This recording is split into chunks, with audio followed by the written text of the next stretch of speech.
চাওক বন্ধুসকল, ভূতে কিয় ৰাতি ৰাতি মানুহক আমনি কৰে আপুনি বাৰু গম পায়নে? আচলতে সেইবিলাক ভূত নহয়, সেইবিলাক হয় একোটা আত্মা। যিখিনি মানুহে অতি সোনকালে আত্মহত্যা কৰে বা যিখিনি মানুহৰ মনত আশা থাকে তেওঁলোকে কিবা কাৰণত আত্মহত্যা কৰে, সেইসকলে আত্মা হয়। আৰু সেইসকলে কেতিয়াও স্বৰ্গ অথবা নৰকত স্থান নাপায়।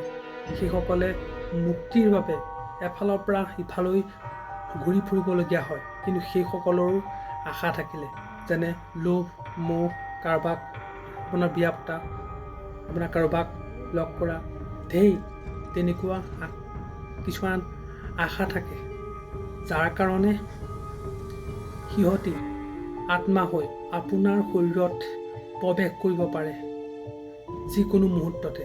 সেইকাৰণে কেতিয়াও ৰাতি আপোনালোকে যাত্ৰা নকৰিব বা ৰাতি ঘৰৰ পৰা কলৈকো ওলাই নাযাব, কাৰণ আত্মা সদায় ৰাতি বেছিকৈ সক্ৰিয় হৈ থাকে।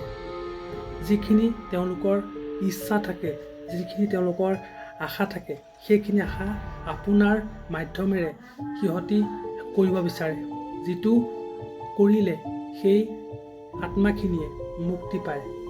গতিকে সাৱধান হওক আপুনিও, আৰু এই ভিডিঅ'টো বহুজনক শ্বেয়াৰ কৰি দিয়ক, যাতে আপোনালোকৰ বন্ধু বান্ধৱী সকলো আত্মা বা ভূতৰ পৰা হাত সাৰি থাকিব পাৰে।